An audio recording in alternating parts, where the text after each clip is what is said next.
Hello students, I am Ruchika from English academy. आज हम English class 10th की footprints without feet book का first chapter start करेंगे। Chapter का नाम है a triumph of surgery, written by James हीरियट।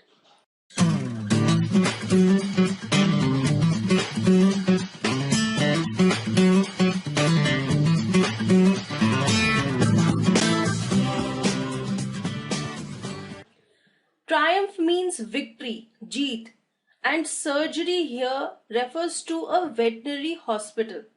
एक हॉस्पिटल जहां पर एनिमल्स का ट्रीटमेंट किया जाता है। तो इस कहानी में हम पढ़ेंगे कि किसी का पेट डॉग था, वो ज्यादा खाने की वजह से बहुत मोटा हो गया था और कैसे एक वेटनरी डॉक्टर उसे अपने सर्जरी में ले जाता है, अपने हॉस्पिटल में ले जाता है, वहां पे उसका ट्रीटमेंट करके उसे वापस फिट करता है, लाइवली बनाता है और उसके इस ट्रीटमेंट की वजह से उसकी सर्जरी की विक्ट्री होती है क्योंकि वो डॉग वापस से ठीक हो जाता है। यही इस स्टोरी में हम पढ़ेंगे। So while we'll read the story, I'll discuss the difficult word meanings and I'll explain the story to you. Let us begin. I was really worried about Tricky this time. I had pulled up my car when I saw him in the street with his mistress and I was shocked at his appearance. Who is I over here? The narrator. Narrator is the veterinary doctor. And who is Tricky? Tricky is that pet dog जो कि बहुत खा खा के overweight हो गया है, unhealthy हो गया है। Mistress means owner. तो यहाँ पर नरेटर हमें बताते हैं कि जब उन्होंने ट्रिकी को देखा तो वो बहुत ज्यादा चिंता में पड़ गए और उन्होंने स्ट्रीट की साइड पर अपनी कार रोक ली क्योंकि ट्रिकी की अपीयरेंस बहुत ज्यादा अजीब थी और वो अपने मिस्ट्रेस, अपनी ओनर के साथ स्ट्रीट में घूम रहा था। He had become hugely fat, like a bloated sausage, with a leg at each corner. Sausage is finely minced meat stuffed into long cylindrical cases and divided into small lengths by twisting or tying. Now here you can see this is a sausage. This is a non-vegetarian preparation. तो वो narrator कह रहे हैं कि tricky की appearance भी एक sausage की तरह हो गई थी, वो भी ऐसे फूल गया था जैसे कोई फूली हुई ब्लोटेड सॉसेज हो और उसकी बॉडी की हर एक कॉर्नर पर एक छोटी सी टांग थी, तो उसका साइज काफी ह्यूज हो गया था। His eyes, bloodshot and rheumy, stared straight ahead and his tongue lolled from his jaws. Rheumy means a watery discharge from a mucous membrane, especially of the nose or eyes. जब आपकी आंखों या नाक से पानी बहता रहता है ना, डिस्चार्ज मीन्स पानी निकलना, आईज के कॉर्नर से या नोज में से अगर ऐसे थिक सा वाटर निकलता है, that is called to be rheumy. Lolled means hung loosely और ड्रॉप्ड। तो यहाँ पर नरेटर डिटेल में ट्रिकी की अपीयरेंस डिस्क्राइब कर रहे हैं। वो कहते हैं कि उसकी आंखें ब्लड शॉट थी, वो रेड कलर की हो गई थी, उसकी जो वेन्स थी आंखों की वो बहुत प्रोमिनेंट हो गई थी, उसकी आंखों और नाक में से एक वाटरी डिस्चार्ज निकल रहा था और उसकी जीभ ऐसे बाहर की तरफ लटकी हुई थी। ये सारे जो इंडिकेशंस हैं, ये सारे सिम्टम्स से नरेटर को, डॉक्टर को ये लगा कि ट्रिकी ठीक नहीं है। Mrs. Pumphrey hastened to explain. He was so listless, Mr. Heriot. He seemed to have no energy. Mrs. Pumphrey is Tricky's owner. Tricky की जो मिस्ट्रेस हैं उनका नाम है मिसेस पम्फ्रे। जब नरेटर ऐसे ध्यान से ट्रिकी को देख रहे थे तो उसकी ओनर ने एक्सप्लेन किया, उन्होंने कहा he was listless. Listless means lacking energy and enthusiasm. Tricky बहुत ही थका थका सा लग रहा था, ऐसे लग रहा था कि उसमें बिल्कुल भी एनर्जी नहीं है। ऑल्दो ट्रिकी इतना ओवरवेट है, इतना फैट है, यानी कि उसमें खूब ज्यादा एनर्जी होनी चाहिए, लेकिन ऑन द अदर हैंड वो लिस्टलेस है, थका हुआ है। इससे पता लग रहा है कि उसे कोई प्रॉब्लम है, वो हेल्दी नहीं है। I thought he must be suffering from malnutrition, so I have been giving him some little extras between meals to build him up. Some malt and cod liver oil and a bowl of Horlicks at night to make him sleep. Nothing much really. अब ये कौन बोल रहा है? Mrs Pomfrey, उसकी owner. वो कहती हैं कि मुझे ऐसा लगा कि ट्रिकी मैल न्यूट्रिशन से सफर कर रहा है, इसलिए उसमें एनर्जी नहीं है, वो थका थका सा लगता है, इसलिए मैं उसे मील्स के बीच बीच में एक्स्ट्रा फूड दे रही हूँ। तो ट्रिकी के मोटे होने का क्या राज है? ज्यादा खाना। वो कहती हैं क्या क्या फूड्स देती हैं वो उसे? उसे बिल्डअप करने के लिए, यानी कि उसे एनर्जाइज करने के लिए, उसे स्ट्रॉन्ग बनाने के लिए। वो उसे किस तरह के फूड्स दे रही हैं? Malt, cod liver oil, bowl of Horlicks. What is cod liver oil? Cod नाम की मछली के लिवर से जो ऑयल एक्सट्रैक्ट किया जाता है। मॉल्ट वी ऑल नो, जितने भी मिल्क में मिक्स करके हम ड्रिंक्स पीते हैं जैसे कि बॉर्नवीटा, हॉर्लिक्स, वो सब मॉल्ट से बने होते हैं। And a bowl of Horlicks at night to make him sleep, ताकि ट्रिकी को अच्छे से नींद आ जाए, वो उसे रात को एक हॉर्लिक्स का बाउल भी देती हैं। और फिर वो कहती है नथिंग मच रियली। इतनी सारी चीजें उन्होंने ट्रिकी की डाइट में ऐड की हैं और फिर वो कहती हैं कि कुछ खास नहीं है। लेकिन ये एक्स्ट्रा डाइट ही राज है ट्रिकी के ओवरवेट होने का। And did you cut down on the sweet things as I told you? So here the doctor, the narrator asks that मैंने आपको कहा था कि इसकी स्वीट थिंग्स यानी कि जो ये मीठा खाता है उसे कम कीजिए, क्या आपने वो किया? Cut down means to reduce. Oh, I did for a bit, but he seemed to be so weak I had to relent. Did for a bit means for some time. Tricky की mistress कहती है कि हाँ कुछ देर के लिए मैंने ऐसा किया था, but I had to relent. Relent means leave the harsh behaviour. वो कहती है मुझे ऐसा लगा कि मैं बहुत हार्शली बिहेव कर रही हूँ, ट्रिकी बेचारा थका सा है, इसलिए मैंने ये बिहेवियर छोड़ दिया, मैंने उसे वापस से स्वीट फूड खाने के लिए देना शुरू कर दिया। He does love cream cakes and chocolates, so I can't bear to refuse him. वो कहती हैं इसे क्रीम केक्स और चॉकलेट्स इतनी ज्यादा पसंद है कि मैं इसे मना नहीं कर सकती। बेयर टू मीन्स मेरे में इतनी हिम्मत नहीं है। I can't be so strict with him. इसलिए जब मैं देखती हूँ कि बेचारे को क्रीम केक्स और चॉकलेट्स इतनी पसंद है, मैं उसे मना नहीं कर पाती और मैं उसे खाने के लिए दे देती हूँ। I looked down again at the little dog. That was the trouble. Tricky's only fault was greed. Tricky was greedy for food. Tricky को मीठा पसंद था, उसकी मिस्ट्रेस उसे मना नहीं करती थी, वो उसे हर वक्त क्रीम केक्स, चॉकलेट्स देती थी, एडिशनल चीजें भी देती थी खाने को ताकि वो एनर्जाइज हो जाए। लेकिन इस एक्सेस फूड, एक्सेस डाइट की वजह से ट्रिकी ओवरवेट हो रहा था और इसी वजह से वो एनर्जी लैक कर रहा था, वो थका थका सा रहता था क्योंकि वो बहुत ज्यादा मोटा हो गया था। He had never been known to refuse food. He would tackle a meal at any hour of the day or night. And I wondered about all the things Mrs. Pumphrey hadn't mentioned. Tackle a meal यहाँ पर इसका मतलब है कि वो किसी भी मील को हैंडल कर लेता था, यानी कि उसे आसानी से खा लेता था। तो यहाँ पर नरेटर ह्यूमर क्रिएट कर रहे हैं जब वो कहते हैं कि he would tackle a meal. Narrator ये कहते हैं कि ट्रिकी कभी भी खाने को रिफ्यूज नहीं करता था। He was fond of eating. किसी भी टाइम पर उसे दिन में या रात में खाना दे दो, वो खा लेता था और उसे डाइजेस्ट भी कर लेता था। नरेटर सोचते हैं कि पता नहीं उसकी ओनर ने कितनी सारी चीजें तो मुझे बताई नहीं होंगी जो वो उसे खाने के लिए देती हैं। Are you giving him plenty of exercise? तो अब नरेटर को ये तो पता लग ही गया था कि ट्रिकी ओवर ईटिंग कर रहा है, तो उन्होंने उससे पूछा कि क्या आप इसे एक्सरसाइज भी कराते हो? Well, he has his little walks with me as you can see, but Hodgkin the gardener has been down with lumbago, so there has been no ring throwing lately. Lumbago is muscular pain in the lower part of the back, that is the lumbar region. आपकी पीठ के lower area को lumbar region कहते हैं और वहां पर अगर मस्कुलर पेन हो उसे लंबैगो कहते हैं।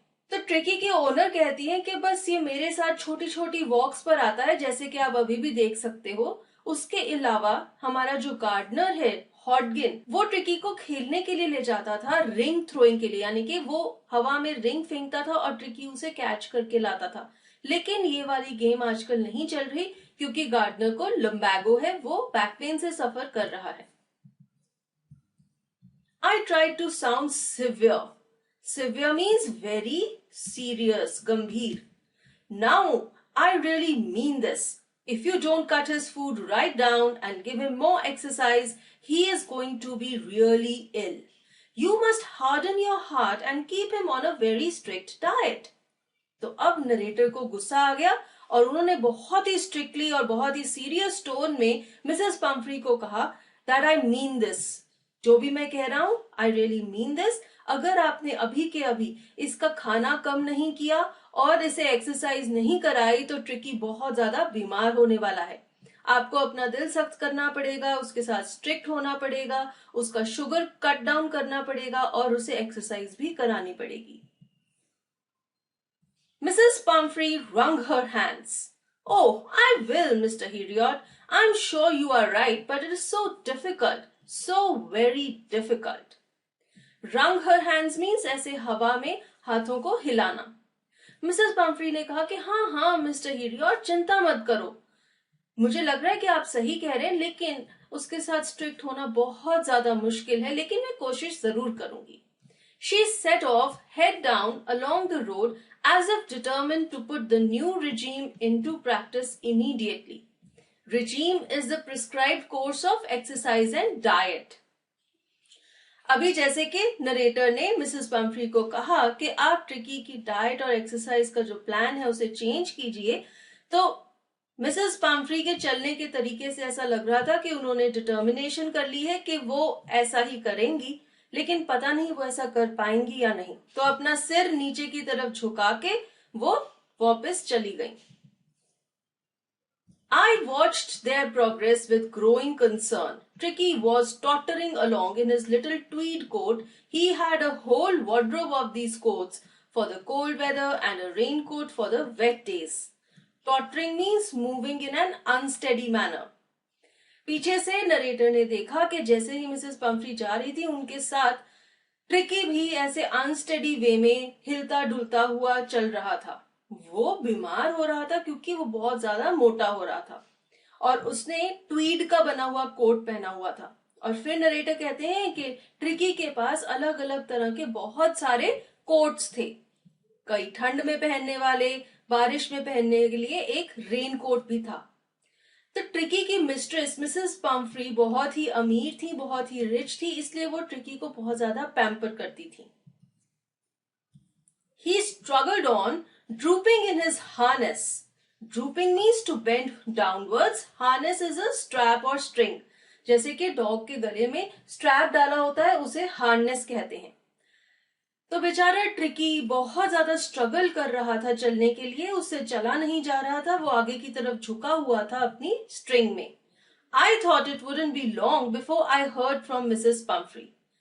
मिस्टर हेरियट ने सोचा कि जल्द ही मिसेस पम्फ्री का फोन आएगा या फिर वो उनको कांटेक्ट करेंगी, क्योंकि ट्रिकी बीमार होने ही वाला है. The expected call came within a few days.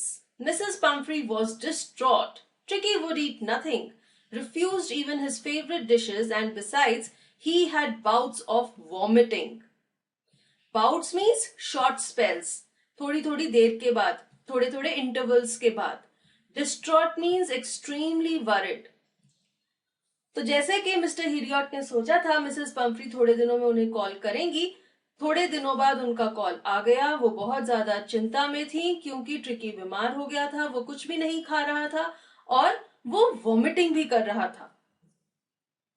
He spent all his time lying on a rug, panting. Panting means breathing with short, quick breaths and being out of breath.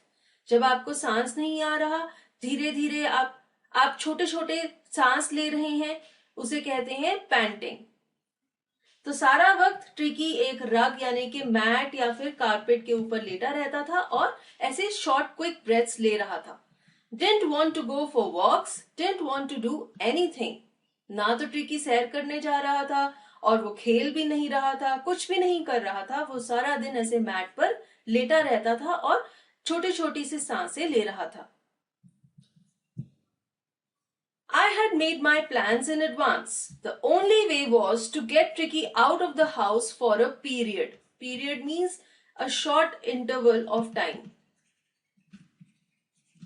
Mister Herriot ने पहले ही plan बना लिया था कि वो क्या करेंगे। उन्होंने पहले ही सोच लिया था कि जैसे ही मिसेस पंफ्री का फोन आएगा वो क्या करेंगे। उन्होंने ये सोचा था कि ट्रिकी को ठीक करने का एक ही तरीका है कि उसे उसके घर से बाहर निकाला जाए। I suggested that he be hospitalized for about a fortnight to be kept under observation. Fortnight is a period of 15 days. तो मिस्टर हेरियट ने मिसेस पंफ्री को सजेस्ट किया कि ट्रिकी को एक हॉस्पिटल में रखना चाहिए 15 दिन के लिए अंडर ऑब्जर्वेशन, यानी कि डॉक्टर की निगरानी में।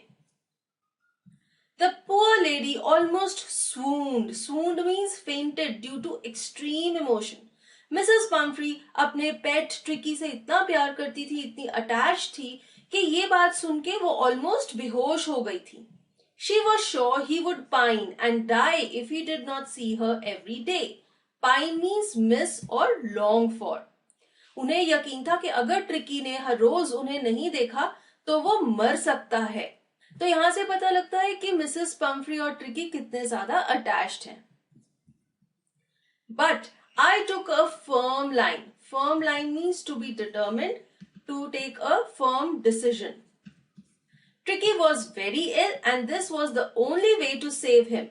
In fact, I thought it best to take him without delay and, followed by Mrs. Pumphrey's wailings, I marched out to the car carrying the little dog wrapped in a blanket. Wailing means crying loudly. Mister Herriot ने ये पक्का इरादा कर लिया था कि उन्होंने tricky को जान से बचाना है और वो बहुत ज्यादा बीमार था, इसलिए उन्होंने सोचा कि बिना और टाइम गवाए वो ट्रिकी को अपनी गाड़ी में डालेंगे और उसे हॉस्पिटल ले जाएंगे। तो जब वो ऐसा कर रहे थे मिसेस पंफ्री जोर जोर से रोने लग गई, लेकिन फिर भी मिस्टर हिरियट रुके नहीं। उन्होंने ट्रिकी को एक ब्लैंकेट में लपेटा और अपने साथ कार में ले गए।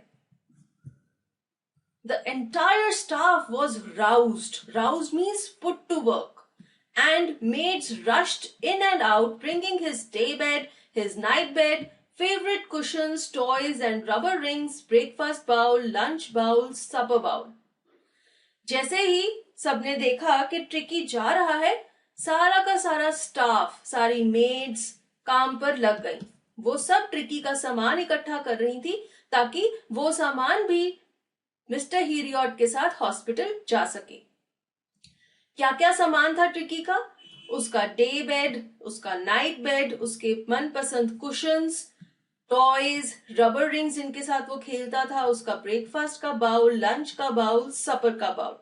तो आप देख सकते हैं इतनी सारी चीजें, इतनी सारी बिलोंगिंग्स हैं एक डॉग की, तो वो कितनी ही अच्छी लाइफ जी रहा है।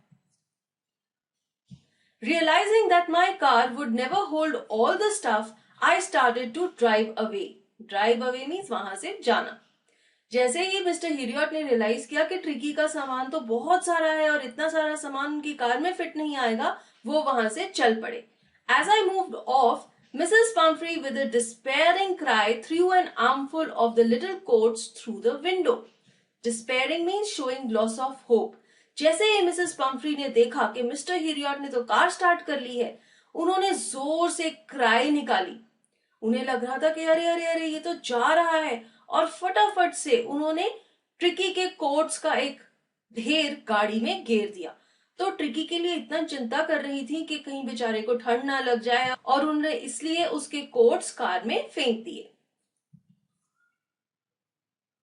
I looked in the mirror before I turned the corner of the drive. Everybody was in tears. जैसे ही मिस्टर हिरियट की कार ने मोड़ मुड़ा, उन्होंने अपने शीशे में से पीछे देखा, सब लोग रो रहे थे। तो सारा स्टाफ, सारी मेड्स और मिसेस पंफ्री सब ट्रिकी के जाने पर रो रहे थे, इतने दुखी थे। Out on the road, I glanced down at the pathetic little animal gasping on the seat by my side. I patted the head and Tricky made a brave effort to wag his tail. Glanced down means I looked down. Pathetic means miserable, pitiable, बेचारा सा। यहाँ पे कौन है pathetic? Tricky. Gasping means struggling to breathe. उसे conveniently easily सांस नहीं आ रहा था, इसलिए वो गैस्प कर रहा था। वैग हिज टेल मीन्स अपनी पूंछ को हिलाना। तो जब मिस्टर हीरियट ट्रिकी को अपनी कार में लेकर अपने हॉस्पिटल जा रहे थे, उन्होंने ट्रिकी की तरफ देखा। बेचारा सांस लेने की बहुत ज्यादा स्ट्रगल कर रहा था। उन्होंने उसके सिर पर पैट किया, उसे सहलाया और ट्रिकी ने अपनी पूंछ हिलाने का एफर्ट किया, कोशिश की। तो पूंछ हिला के वो ये शो करना चाहता था कि हाँ, वो भी मिस्टर हीरियट की अफेक्शन को एक्सेप्ट कर रहा है। Poor old lad, I said. You haven't a kick in you, but I think I know a cure for you. Mister Herriot ने ट्रिकी को कहा कि तुम पुअर ओल्ड लैड हो, यानी कि बेचारे से हो। फिर उन्होंने कहा you haven't a kick in you, तुम्हारे में बिल्कुल भी एनर्जी नहीं है, लेकिन मेरे पास तुम्हारे लिए एक इलाज है। अब मिस्टर हीरियट के पास एक इलाज ये था कि वो ट्रिकी की सर्जरी कर दें, यानी कि उसको ऑपरेट करें ताकि उसका फैट सारा रिमूव कर सके। लेकिन उन्होंने ऐसा नहीं किया, उन्होंने उसको ऑपरेट अपॉन नहीं किया, बिना ऑपरेशन के ही उन्होंने उसे ठीक किया। कैसे किया हमें आगे पता चलेगा। At the surgery the household dogs surged round me. Surgery is a place where a doctor, a dentist or a veterinary surgeon treats patients. तो यहाँ पर हमारी स्टोरी में surgery refers to a place where a veterinary surgeon treats animals. Household dogs surged. Surged means move suddenly and powerfully forward or upward. वहां पर बहुत सारे और एनिमल्स भी रहते थे, बहुत सारे डॉग्स भी थे। जैसे ही उन्होंने देखा मिस्टर हीरियट को, वो उनके आसपास घूमने लग गए। Tricky looked down at the noisy pack with dull eyes and when put down lay motionless on the carpet. Noisy pack here refers to the group of dogs. Tricky ने भी उन डॉग्स की तरफ देखा, लेकिन वो इतना ज्यादा लो एनर्जी पे था कि वो रिएक्ट नहीं कर पाया। और जब मिस्टर हीरियट ने उसे कारपेट पे बिठाया तो वो वहां पर ही लेटा रहा, बिना हिले डुले। The other dogs, after sniffing around him for a few seconds, decided he was an uninteresting object and ignored him. जो बाकी के डॉग्स थे सर्जरी में, उन्होंने थोड़ी देर तो ट्रिकी के आसपास चक्कर लगाए, उसे स्निफ किया। आपने अगर देखा होगा डॉग्स का एक्शन होता है, वो हर चीज को स्निफ करते हैं, स्मेल करते हैं। लेकिन जब ट्रिकी ने रिएक्ट नहीं किया तो उन्होंने इंटरेस्ट खो दिया और वो वहां से चले गए। They started ignoring him. I made up a bed for him in a warm, loose box next to the one where the other dogs slept. For 2 days I kept an eye on him, giving him no food but plenty of water. Kept an eye on him means to keep vigil on him, उसका ध्यान रखना। Narrator ने Tricki को एक warm, Cozi से loose fitting के box में बिठा दिया। ये उसका बेड था और बाकी के डॉग्स के पास ही उसका बेड लगा दिया गया।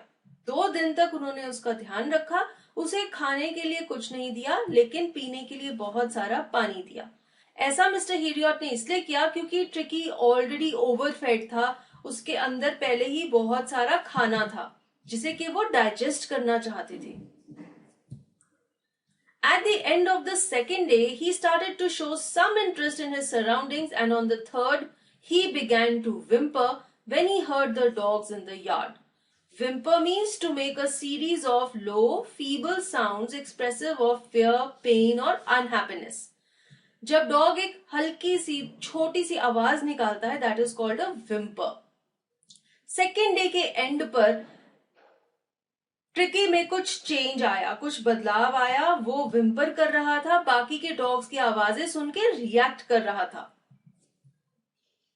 When I opened the door, Tricky trotted out and was immediately engulfed by Joe, the greyhound, and his friends.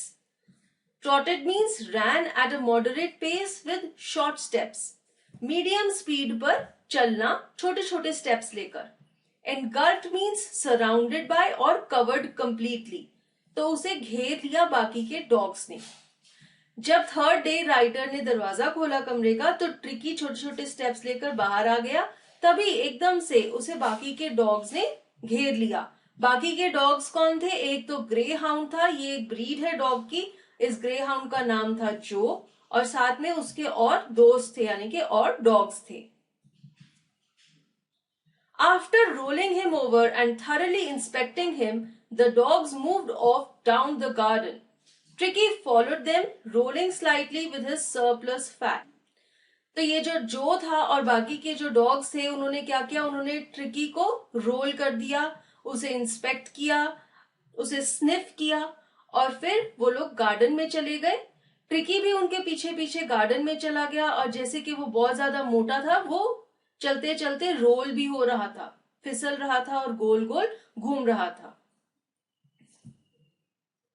Later that day, I was present at feeding time. I watched while Tristan slopped the food into the bowls. Slop means spilled over the edge of a container.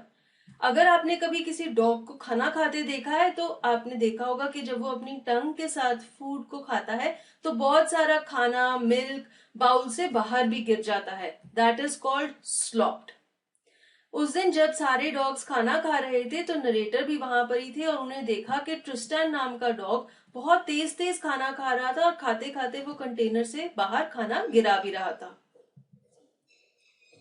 There was the usual headlong rush followed by the sounds of high-speed eating. Every dog knew that if he fell behind the others, he was liable to have some competition for the last part of his meal. तो यहाँ पे narrator बता रहे हैं कि सब dogs खाना कैसे खाते थे।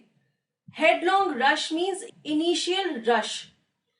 जैसे ही वो लोग खाना खाना शुरू करते थे वो बहुत तेज तेज खाते थे। क्यों तेज खाते थे? क्योंकि हर डॉग को ये पता था कि अगर बाकी डॉग्स के कंपैरेटिवली उन्होंने धीरे खाया तो क्या होगा, सारे डॉग्स अपना खाना खत्म कर देंगे और दूसरे डॉग के बाउल में से खाना खाने लग जाएंगे, तो उनके एंड मील के लिए कंपटीशन बढ़ जाएगा। यानी कि जो भी डॉग धीरे खाना खाएगा उसका खाना बच जाएगा, बाकी के डॉग्स भी आ जाएंगे उसका खाना खाने के लिए और उसे अपना मील उनके साथ शेयर करना पड़ेगा। सब डॉग्स उसका खाना खाने के लिए compete करेंगे, इसलिए सारे डॉग्स कोशिश करते थे कि जल्दी से जल्दी अपना खाना खत्म कर दें। When they had finished, Tricky took a walk round the shining bowls, licking casually inside one or two of them. जब सब डॉग्स ने खाना खत्म कर दिया तो ट्रिकी सारे बाउल्स को देख रहा था, कुछ बाउल्स को लिक कर रहा था। Next day, an extra bowl was put out for him and I was pleased to see him jostling his way towards it. Jostling his way means to push, elbow or bump against someone roughly. जब आपको जल्दी होती है कहीं पहुंचने की तो आप लोगों को थोड़ा धक्का मारते हो, थोड़ा मुक्का मारते हो, थोड़ी एल्बो करते हो ताकि आप अपना रास्ता बना सको। That is जॉस्टलिंग। अगले दिन नरेटर ने ट्रिकी के लिए एक एक्स्ट्रा बाउल रखा था खाने का, क्योंकि पिछले दिन जब उन्होंने देखा कि वो बाकी के बाउल्स को लिक कर रहा है, इससे पता लगा कि उसे अभी और खाना चाहिए। और ट्रिकी बहुत ज्यादा खुश था, वो बाकी डॉग्स को धक्का वक्का देकर अपने सेकेंड बाउल ऑफ फूड की तरफ जा रहा था। From then on, his progress was rapid. Rapid means fast. तो तब से लेकर ट्रिकी की रिकवरी बहुत तेज हो गई, वो फटाफट से ठीक होने लग गया। He had no medicinal treatment of any kind, but all day he ran about with the dogs, joining in their friendly scrimmages. Scrimmages means rough or confused struggle. Mister Harriet ने ट्रिकी को कोई भी तरह की दवाई नहीं दी, सारा दिन ट्रिकी बाकी के डॉग्स के साथ खेलता था और इसी वजह से वो ठीक होने लग गया था। He discovered the joys of being bowled over, tramped on and squashed every few minutes.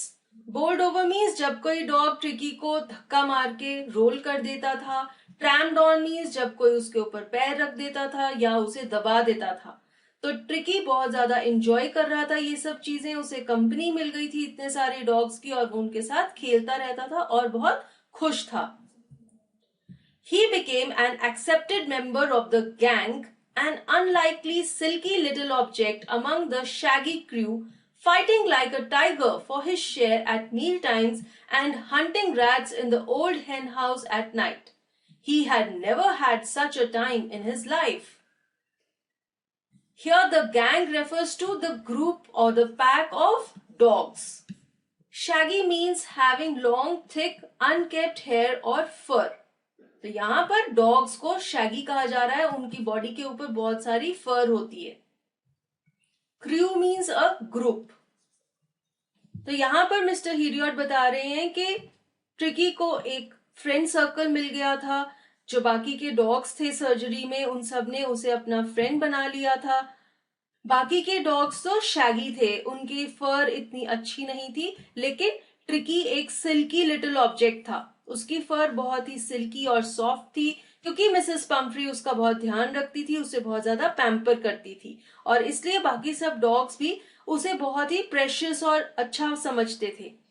फिर ट्रिकी उन सब डॉग्स के साथ मिलके क्या क्या करता था, अपने मील के हिस्से के लिए उनके साथ टाइगर की तरह लड़ता था। तो ट्रिकी छोटा सा डॉग था, लेकिन वो इतना फिरोशियस था कि अपने खाने के लिए ग्रेहाउंड जैसे बड़े बड़े कुत्तों के साथ लड़ता भी था। फिर वो क्या करता था, रात के टाइम में हेन हाउस यानी कि वो जगह जहां पर मुर्गे रखे जाते हैं, वहां पर जाकर चूहों का शिकार भी करता था। और ये सब कुछ करने में ट्रिकी बहुत ज्यादा हैप्पी था, बहुत एंजॉय करता था। अब से पहले उसने कभी भी अपनी जिंदगी में इतनी मस्ती नहीं की थी। Never had such a time in his life means उसने इससे पहले अपनी लाइफ में कभी भी इतना एंजॉय नहीं किया था। All the while, Mrs. Pumphrey hovered anxiously in the background, ringing a dozen times a day for the latest bulletins. Bulletin means a news. Hovered means to move around. Mrs Pomfrey सारा दिन अपने घर में इधर उधर घूमती रहती थी। ऑलमोस्ट 1 डजन यानी कि 12 से भी ज्यादा बार मिस्टर हीरियट को फोन करती थी, ये जानने के लिए कि ट्रिकी की लेटेस्ट न्यूज क्या है।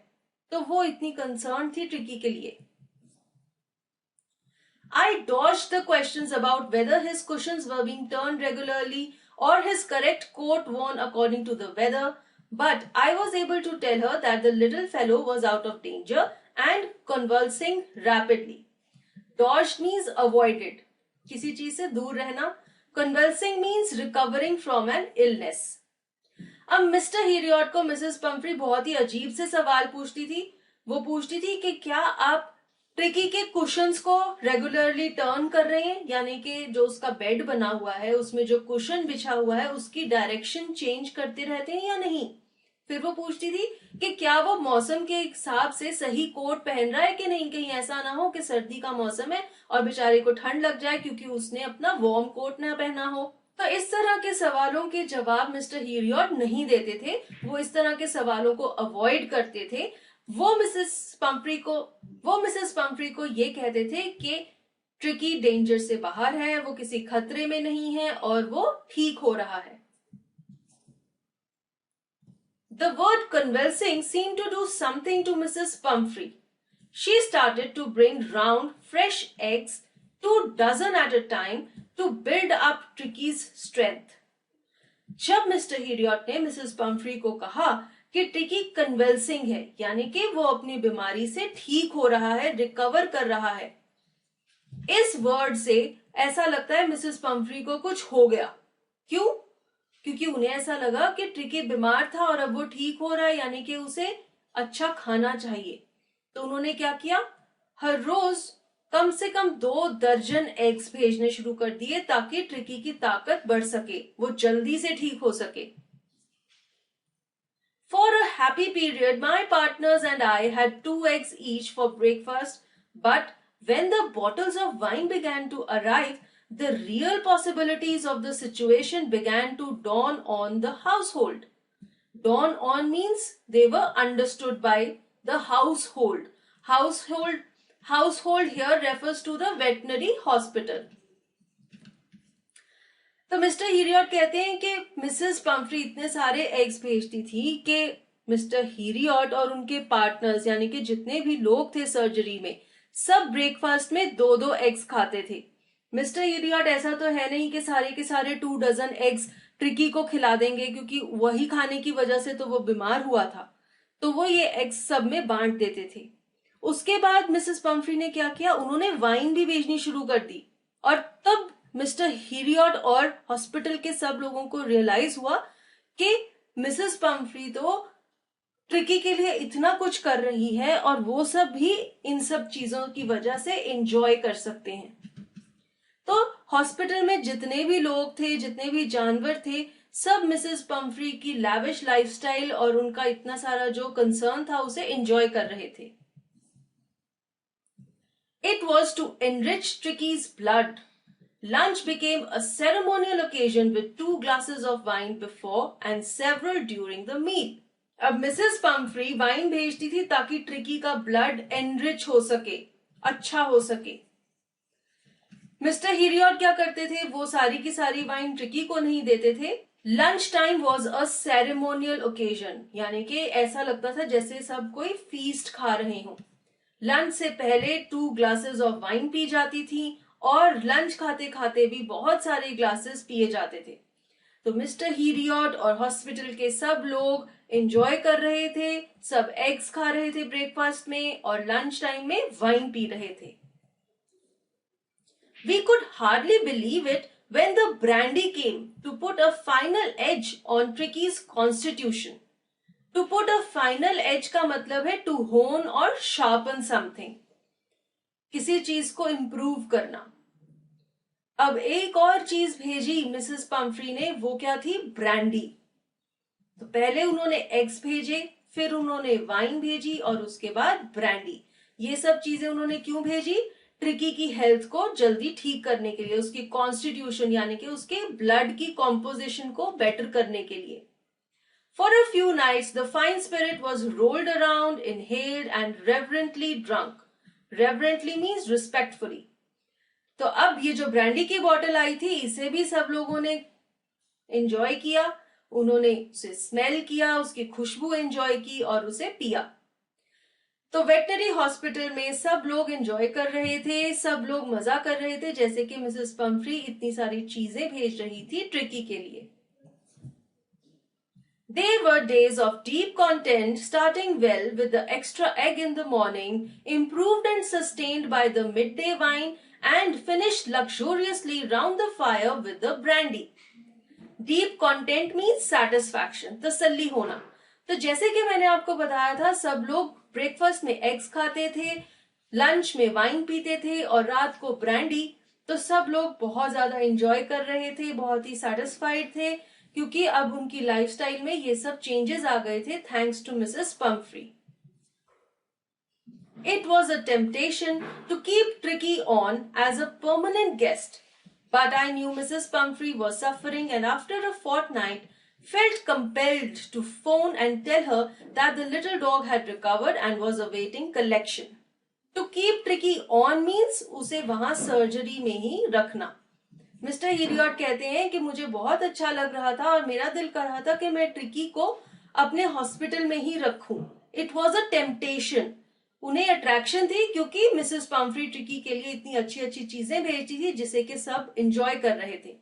लेकिन उन्हें पता था कि मिसेस पम्फ्री ट्रिकी को बहुत ज्यादा मिस कर रही हैं, इसलिए 15 दिन के बाद उन्होंने मिसेस पम्फ्री को फोन किया कि अब ट्रिकी पहले से ठीक हो गया है और आप उसे ले जा सकती हैं.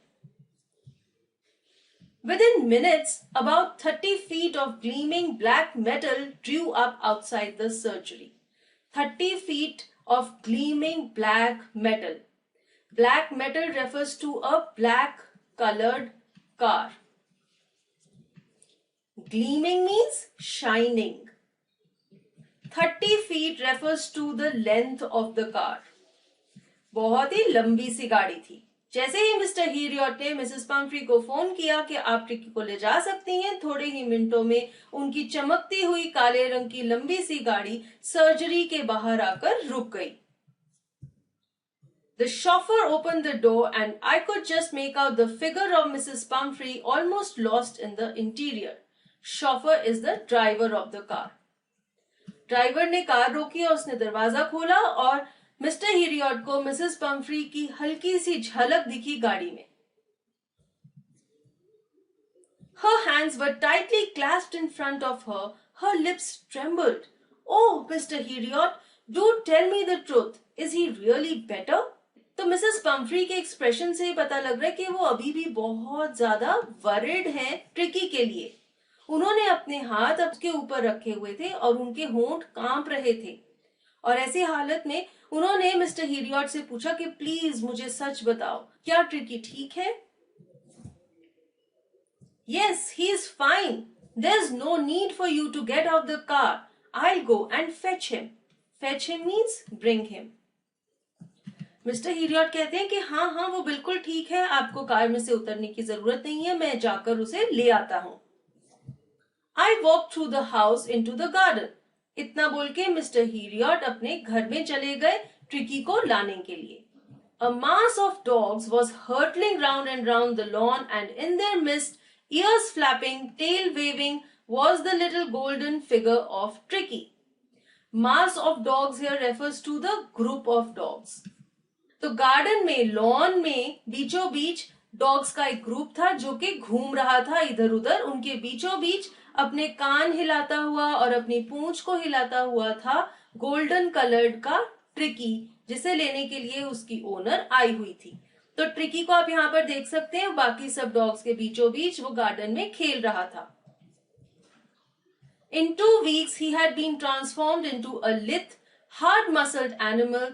He was keeping up well with the pack, stretching out in great bounds, his chest almost brushing the ground. Lithe means flexible. 2 हफ्तों में यानी कि 15 दिनों में ट्रिकी में बहुत ज्यादा चेंज आ गया था. वो अब एक फ्लेक्सिबल एनिमल बन गया था, उसकी मसल्स भी स्ट्रांग हो गई थी और वो इन डॉग्स के ग्रुप के साथ कदम से कदम मिलाकर खेल पा रहा था. वो अपनी बॉडी को बहुत अच्छे से स्ट्रेच कर पा रहा था और उसकी चेस्ट ग्राउंड को टच होती थी जब वो अपनी बॉडी को स्ट्रेच करता था. तो ट्रिकी जो कि पहले चल भी नहीं सकता था, चलते हुए भी कांपता था, अब उसकी स्टेबिलिटी में कितना फर्क आ गया था, उसकी बॉडी कितनी फ्लेक्सिबल हो गई थी, वो स्ट्रेच कर पा रहा था और 15 दिनों के अंदर अंदर उसमें बहुत ज्यादा चेंजेस आ गए थे. I carried him back along the passage to the front of the house. तो मिस्टर हीरियट ने ट्रिकी को उठाया और वो उसे घर के फ्रंट एरिया में ले गए मिसेस पम्फ्री के पास. The chauffeur was still holding the car door open, and when Tricky saw his mistress, he took off from my arms in a tremendous leap and sailed into Mrs. Pumphrey's lap. जैसे कि driver ने car का दरवाजा खुला रखा हुआ था, जैसे ही ट्रिकी ने अपनी मिस्ट्रेस मिसेस पम्फ्री को देखा, उसने मिस्टर हीरियट की बाहों में से एक छलांग लगाई और उनकी गोद में जाकर बैठ गया. तो ट्रिकी बहुत खुश था अपनी मिस्ट्रेस को देखकर. She gave a startled ooh and then had to defend herself as he swarmed over her, licking her face and barking. Swarmed means उनको घेर लेना. जैसे ही ट्रिकी ने उनकी गोद में ऐसे छलांग लगाई, मिसेस पम्फ्री ने ओह कहा और फिर उन्हें अपने आप को बचाना पड़ा क्योंकि ट्रिकी जोर जोर से उन्हें लिक कर रहा था और बाक कर रहा था. वो बहुत ज्यादा एक्साइटेड हो गया था मिसेस पम्फ्री को देख. During the excitement, I helped the chauffeur to bring out the beds, toys, cushions, coats and bowls, none of which had been used. अब जब ट्रिकी और मिसेस पम्फ्री एक दूसरे को मिल रहे थे, मिस्टर हीरियट ने ड्राइवर को बुलाया और उसकी मदद से उन्होंने ट्रिकी का सारा सामान कार में वापस रख दिया. इन चीजों में से कोई भी चीज उन्होंने यूज नहीं की थी. As the car moved away, Mrs. Pumphrey leaned out of the window. Tears shone in her eyes. Her lips trembled. जैसे ही मिसेस पम्फ्री की कार सर्जरी से बाहर जा रही थी, मिसेस पम्फ्री ने खिड़की खोली और बाहर की तरफ झुकी. उनकी आंखों में आंसू थे और उनके होंठ कांप रहे थे. वो बहुत ही ज्यादा इमोशनल हो गई थी. Oh, Mr. Heriot, she cried. How can I ever thank you? This is a triumph of surgery. Mrs Pomfrey ने मिस्टर हीरियट को थैंक्स कहा और उन्होंने कहा this is a triumph of surgery, यानी कि आपकी सर्जरी, आपका वेटनरी हॉस्पिटल जीत गया.